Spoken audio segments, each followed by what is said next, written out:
I'm just unwrapping a cookie. Okay, well, tell me when you guys are done, and we can go ahead and get the episode started. I have unwrapped the cookie.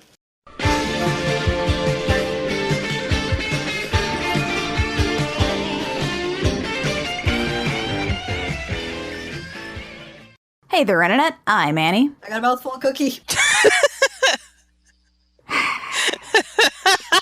This is why we do a ready check, you guys. And I'm Mac. All right, we're playing the feud. Let's go.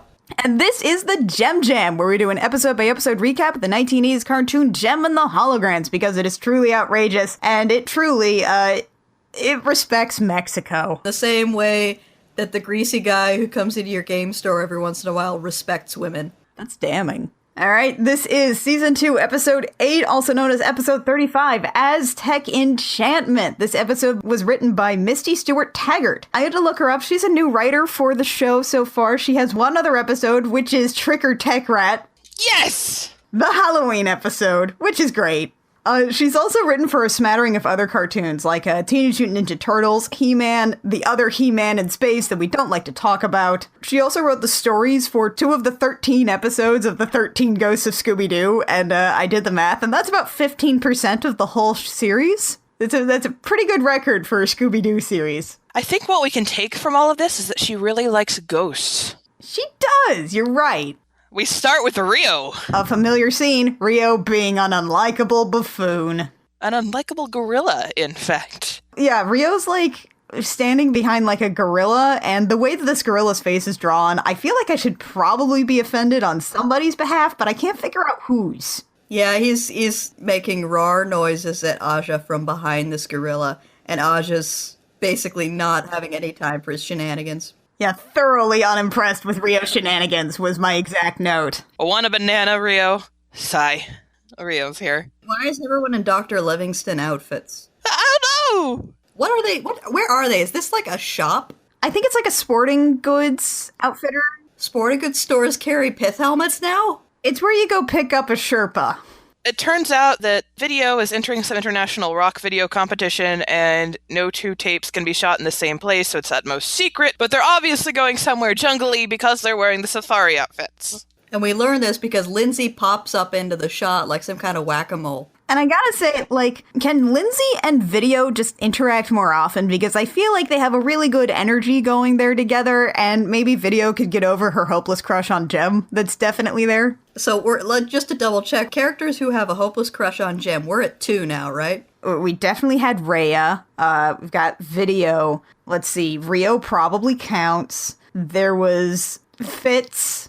Oh, Fitz. There was the Fan. I'm up to 5. I'm probably missing like 6 others so far. There should be a support group or something. This is also apparently we're just like thoroughly shoving Anthony Julian out the door now, so I guess Video will and has always done Gem's music videos. On videotape, I guess. Because that's a quality medium in 1986. Oh, absolutely.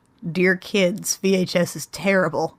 Don't be nostalgic for it. This contest is also, like, apparently it's the only award Video hasn't won, which seems like a broad statement to me. Yeah, but it also comes out of Rio's mouth, so I'm not entirely sure it's true. Alright, so, now for significantly less glamour, glitter, fashion, and fame. Smile, darlings! I think he says snarl, darling. It's hard to tell with his accent. I heard smile too, but I did note that it might be snarl. The pizzazz is like, I've been snarling since I saw about the contest video. Gem and her photo shoot and her pretty hair and her... I think we can add pizzazz to the crush on Gem list. I think that's probably accurate. Anyway, here comes Clash, who, may we remind you, will never be a misfit. And she comes in with this super fancy camera that her dad bought her, presumably by selling his house. It's twice the camera my stupid cousin Video's got. As she wants to film them and ruin Video's chance at the festival. Okay, seriously though, Clash, it's probably not better than any of Video's camera equipment. Your dad probably went to the local Walmart, if he's anything like most of my parents. I say, like, I have 5 parents, I only have 3. They probably went to the local Walmart, walked up to the guy in the electronics section, and said, I need a good video camera. So the Misfits are dubious about Clash's perfect plan to get Video. Because it requires that Clash know how to film a video. And they say that the last time you tried to film us, it was a disaster. Do you guys know what she's referring to? No, not at all. Either these episodes are out of sequence and this is referring to something later, or... I don't know. I can't remember another time when Clash tried to film them doing something. Okay, so get this. Clash has got Video's secret location. And she says, I disguised myself as her maid, and we all cleaned up. This is a throwaway line. This is the kind of show this is. This is a throwaway line. We're not meant to remark on it, to think it's unusual. Clash disguised herself as a maid that her cousin probably doesn't have. And then her cousin, who has known her since birth, could not recognize her, and she wandered around the house, going through Video's drawers. This is a throwaway line. That's what kind of show this is. I love JEM, you guys. Meanwhile, at an Indiana Jones map... Okay, alright, I have a whole section just on this frickin' map. Oh god. Notable highlights. Belize and Guatemala at the bottom are just gone. There's this weird, askew coastline for the U.S. up there, and, Louisiana is all off kilter, and I think that's supposed to be Florida up there. Also, we've got this big, non-specific... blob that is Mexico City? Yeah, and then there's a little dotted line that curves out to a little cross that says Aztec Ruins. That seems a little close for an undiscovered ruin. You guys get this. It's somewhere near a town called Apizaco. And I'm sorry if I'm garbling this, guys. But it's a little ways off of State Highway 150D. I love the Video has managed to locate a map of Mexico where the only things labeled are Mexico City and some Aztec ruins. Okay, so we pull away from this, what I generously refer to as a map. And Video says she's shooting her video at a, quote, newly discovered Aztec ruin. Why would a bunch of glam rockers be allowed to traipse all over a newly discovered Aztec ruin? And Rhea's parents are here for some reason. Rhea's parents are here. Yay! Hi, Rhea's dad! Aw, best dad!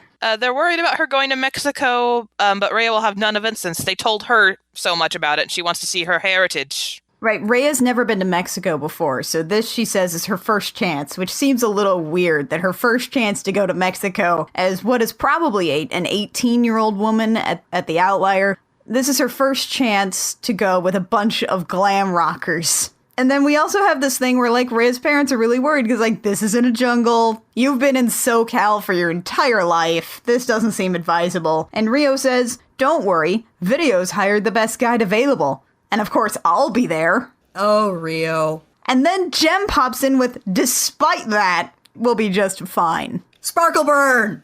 Oh, dang! That was an actual canonical Rio burn. Good job, Missy Stewart-Taggart. I actually had to rewind to make sure that I heard that right. I was like, did JEM just burn Rio? Anyway, Rhea's dad is like, well, okay, have a good time. Rhea, Mexico is your heritage, be proud. And he just, gives her a big ol' hug along with her mom. Oh, Rhea's dad, you're the best. Rhea's dad is the best parental figure in this show. There's not a whole lot, but he's the best one. So we cut to Mexico City and everybody's already in costume for the shoot. Yeah, already in costume, despite the fact they're going to have, a long, sweaty journey. They must have flown down like that. Okay, they're in this huge freaking downtown metropolis. I want you to pause for a moment and just visualize all these glam rockers just standing in the middle of Mexico City airport in pith helmets. These gringos think it's appropriate to go waltzing around a foreign city in pith helmets. And luckily, their tour guide does not bat an eye on this because he's seen too many gringos, and oh no, he's hot. Yeah, Aja immediately is like, oh, Rhea's definitely going to enjoy her time in Mexico. So, Aja, do not. This is Luis Geraldo. He has a fancy mustache. He's like, let me show you an Aztec temple in the heart of Mexico City. And I'm guessing, judging by some very basic Google food, this is probably Templo Mayor, which is in Mexico City Center and is a protected area. This is also the first thing that you will ever learn about Mexico. I mean, we probably all know this. For those of you outside North America, I guess. There's a story from the Aztecs that says that they were supposed to build a great city and a new civilization where they found an eagle holding a snake on top of a cactus, which is why that is the icon on their flag. And they found that. Yeah, and they built a city whose pronunciation I'm going to probably garble in this entire thing because it's Aztec, and their language does not Romanize well. I grew up hearing Tenochtitlan, but they pronounce it Tenochtitlan in this, so I don't know. Because I heard Tenochtitlan too, and that was, of course, in Indiana. Which is not to be trusted in terms of how things are pronounced in another language. We do have a town that is actually called Versailles. Yes, it's pronounced Versailles. Yes, it's spelled the same as Versailles. Don't worry about it. He relates that whole story, and Kimber, true to form, is like, I don't get it. Where is this Tenochtitlan? Oh, Kimber, you should have paid attention in 4th grade history. Right here, says Louise. It's slowly sinking. The whole city is slowly sinking since it was built on top of a city that was built on top of a lake. Everything's fine. We should leave this town soon. Meanwhile, in a jeep. They have 3 jeeps. We have 3 jeeps for our entire glam rock group. They're touring around like dirt roads, and they say they'll stop in a nearby village for lunch. The village is just around the bend, Louise says, and they pull up and the village is crumbled. He says it must have been the earthquake we had several weeks ago. An entire village has been demolished for weeks, and you're just finding out about it now? Out of curiosity, I checked out what earthquakes had happened recently in Mexico at this time. This episode was released in 1987. It takes how long to make a cartoon? So I figured out that it would probably be relevant to maybe the Mexico City earthquake and its aftershocks, which was in September of 1985. And it notoriously killed over 5,000 people. So yeah, that's probably the current event we're referencing. And video's first instinct is to get some establishing wide shots, get a medium close-up of a sad-looking hungry kid, and slap in the arms of the angel on top of it and ship it back to the States. Oh, white girls. Update, Video had her only freaking video camera just sitting around in a Jeep, in an open-air Jeep, without a case, and definitely without a lens cap. And she very conspicuously moves a bag of apples, so she could, like, a full bag of apples for some reason. It's just sitting there. Yeah, and she moves it and fetches her camera and puts it down, and then a small child runs past, steals the apples and the camera. And then the kid trips and drops the apples but keeps the camera. We have a whole frickin' chase scene with this. And eventually we catch them. His name is Paco, he refers to himself in the third person, and he is a very pretty boy. Oh, we're doing this, I guess. It turns out Paco not only habla español, but he is also a fluent bilingual, except for a few weird tics. You betcha Paco speaks English. I'm smart. He refers to himself in the third person, he refers to the United States as either America or El Norte, and he is an orphan like every other character except Rhea, who wants to bet on whether or not Luis has living parents. Yeah, and he demands that the holograms smuggle him across the border, I guess, and then when they say no, he runs off. Yeah, because he thinks that everybody in El Norte is rich and has big houses and lots of cars, and frankly, the holograms cannot dissuade him of this notion because look at them. Like, everybody these characters interact with on a regular basis, except the one guy at the Mirage Garage and his ruined Tower of Tires, live in a mansion. Or Zipper, who lives in Hawaii jail. Or Tech Rat, who lives in the Technodrome. I'm willing to call that a mansion of sorts. So the kid runs off, and then Luis is like, oh, don't worry, the village will take care of him. The village is demolished, Luis. But no, we cut to a very precarious cliffside road. And then they're like, oh, the bridge may have been messed up by the earthquake. It's a huge suspension bridge, so it actually looks fine. Oh, but oh no, Paco's stowed away. Oh no, who could have seen this coming? Guess what wretched urchin we have to deal with for the rest of the episode? They come across the bridge and it's completely intact. They start driving across and then another earthquake hits as they're crossing. And for some reason, now this is the shoddiest bridge ever made and it starts to collapse immediately. It's incredible. It looks like it looks like the way it crumbles, like the way something like a video game obstacle does on a 2D platformer. But it's okay, because you guys, somebody's gonna die, and it's a commercial break. And when we come back from commercial, Luis backs up the car and manages to not get dropped into the river, and he just reverses back onto the cliffside. It's a nice little piece of animation, honestly. The physics of it are a bit squiffy, but it looks cool.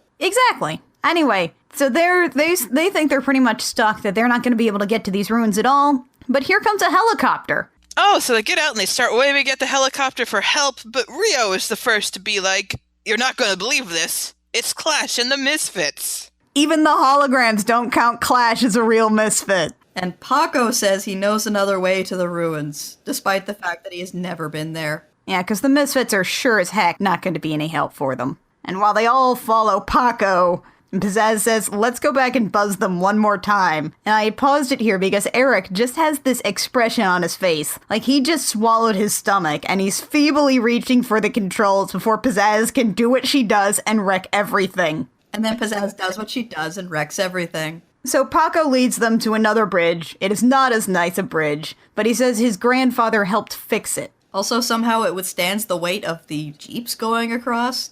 Yeah. Speaking of somehow they survive. I don't believe we survived, says Eric twice. The helicopter crashed. They're all alive.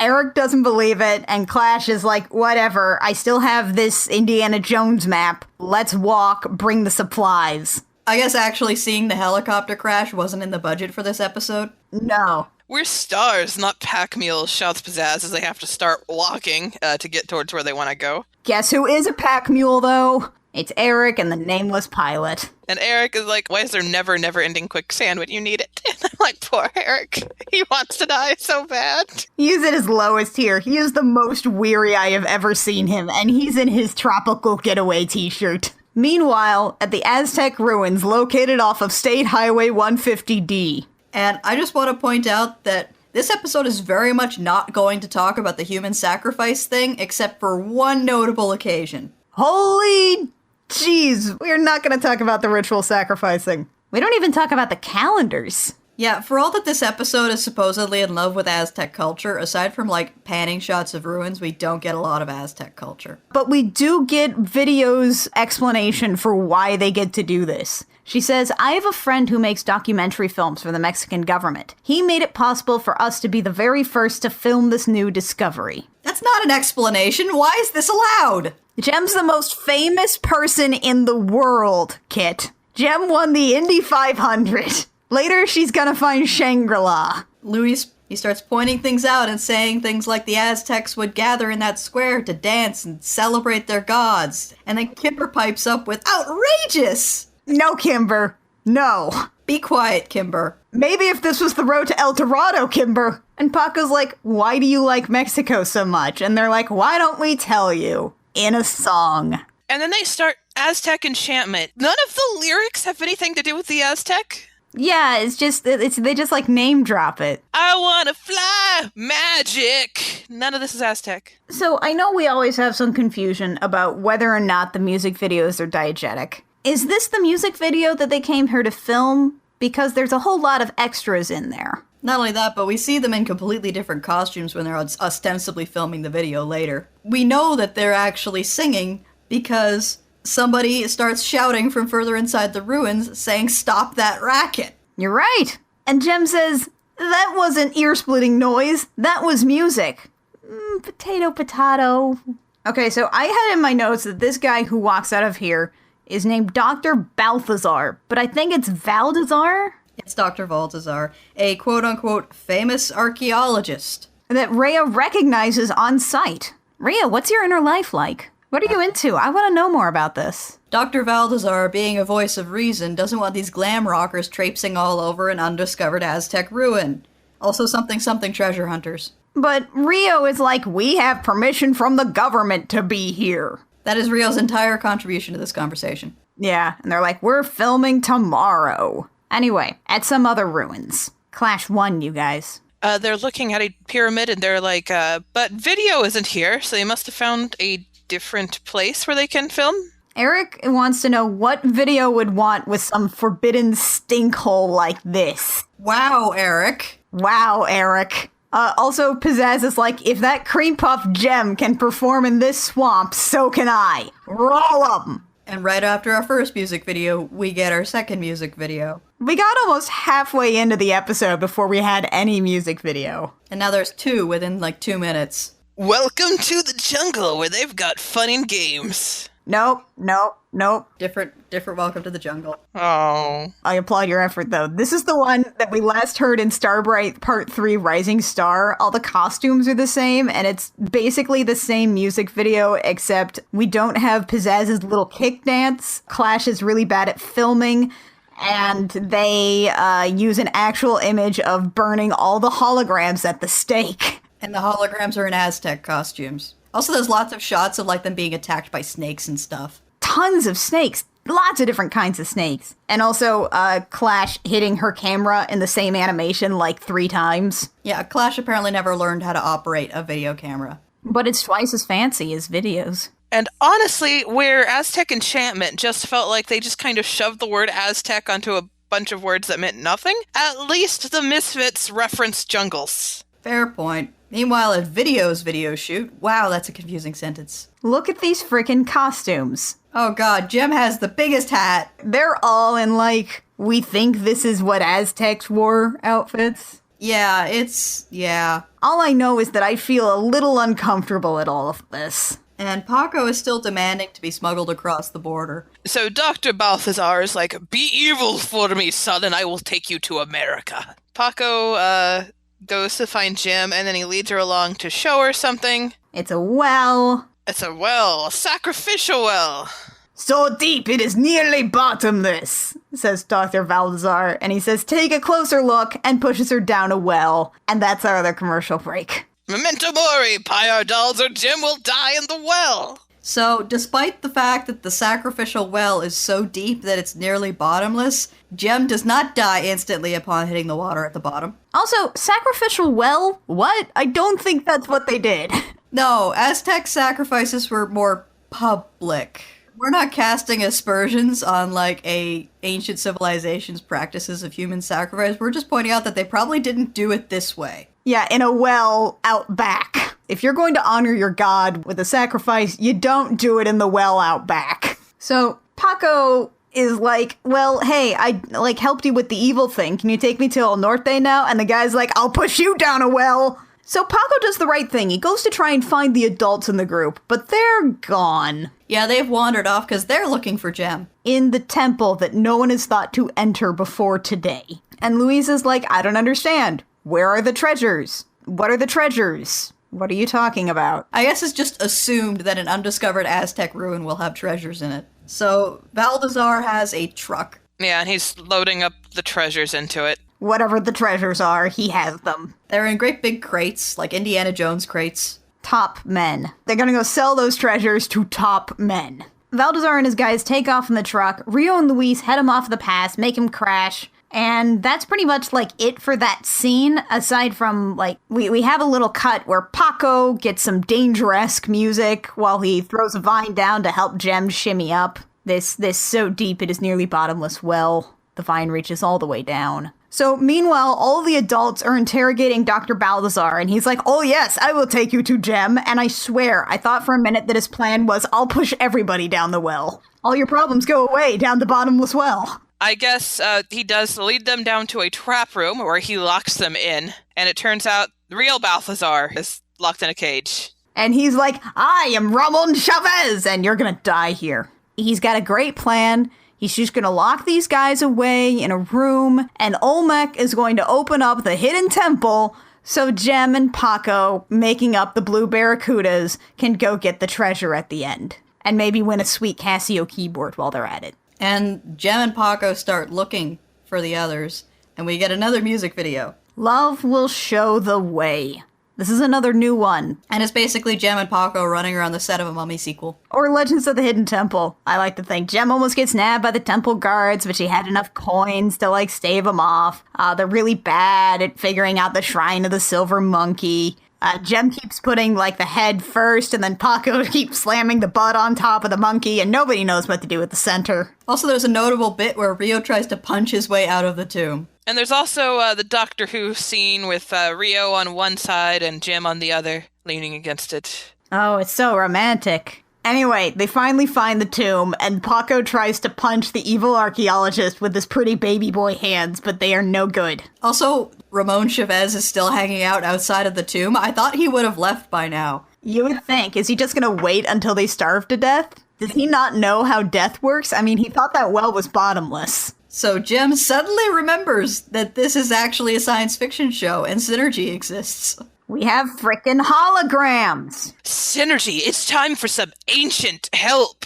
We all know how much Synergy loves to play God. So Synergy creates a giant Aztec warrior and a tiny normal-sized man. I don't know why she did both. It seems like one would have sufficed. Maybe the big one. It's the ghost of the Aztecs. Return our treasures, or you are doomed. And then Ramon Chavez tries to punch a hologram, and when he falls to the floor, he immediately gives up. Please, please don't kill me. I will do everything. I'll be good. Please don't put me in Hawaii jail. So, meanwhile, the Misfits are not doing so hot. No, they're wandering through the jungle again, and probably lost. Probably dehydrated, at least. And then they hear a car. Who could it be, you guys? Who could it be? It's the holograms, and the holograms actually, pick up the Misfits. I've got a question, though. All right. Why are the Misfits in this episode? If the Misfits weren't in this episode, the plot would have been exactly the same. They had no effect on it whatsoever. Yeah, their B-plot is completely unrelated. It's completely separate. They weren't even at the same site, which means that the Misfits may have inadvertently discovered another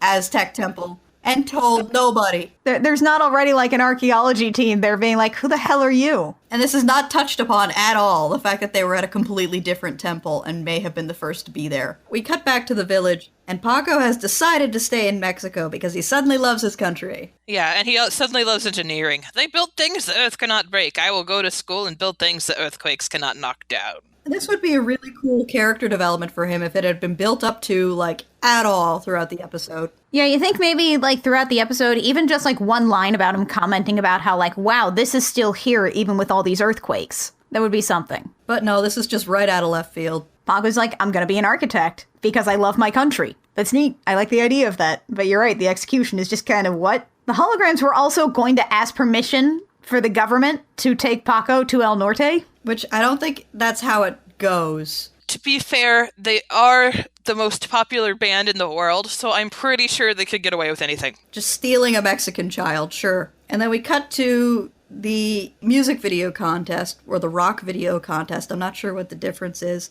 But video has won off-screen, completely off-screen. It's just taken for granted that she won. And they're like, what are you going to do with your fabulous prize money that you just won? And she's going to say, we're going to give this money to something near and dear to our hearts. And I was figuring restoration efforts for Paco's town. But no, they're just giving the money to Paco to fund his education. Paco's going to go to college, I guess. That is Paco's college fund. And we cut to the valuable use of Paco's college fund as he is in public school, and his teacher is saying, do you know why there's an eagle on our flag?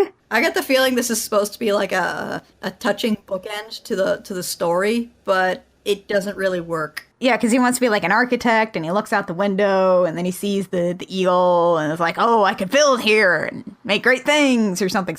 And yeah, that completely wraps up our episode, actually. There's no superstar segments, there's no music video repeats, which is great, because I don't think I could take another moment of Jem and Rio staring longingly into each other's eyes. I don't think anybody could. We got freaking 2 of those today! Why would you do that? Why would you do that to us? Why was Rio there? The eternal question. The Gem Jam comes out every Sunday on iTunes, SoundCloud, Stitcher, and YouTube. You can find us just about anywhere at the Gem Jam, except on Twitter, where we are at GemJamCast. Anyway, if you want to support the show, you can give us a subscribe, a rating, a review on iTunes in particular would be great, and just about anywhere where you find our podcast would be super. They really help our metrics, help us get discovered by more people who want to hear about holograms. We are also, if you have a couple of bucks and you want to spend them on us, on Patreon at patreon.com/thegemjam. We've got some cool stuff on there. I'm particularly proud of what we've been putting out for our backers. Also, on our Patreon, we are currently about $25 away from our next milestone. That milestone being, if we reach $100 per month, we will start doing Let's Plays of terrible dating sims and incredibly dated RPGs. Yeah, we have a particular weakness for crappy Otome games. I was also on 2 more episodes of Sailor Business recently. We talked about the episode where Rini gets sick towards the end of R. It's the one where Sailor Pluto shows up, and they go inside the mindscape, and it's really boring, but we had fun with that. And it was also the first episode with Esmeralda, aka Hell Yes Marad, aka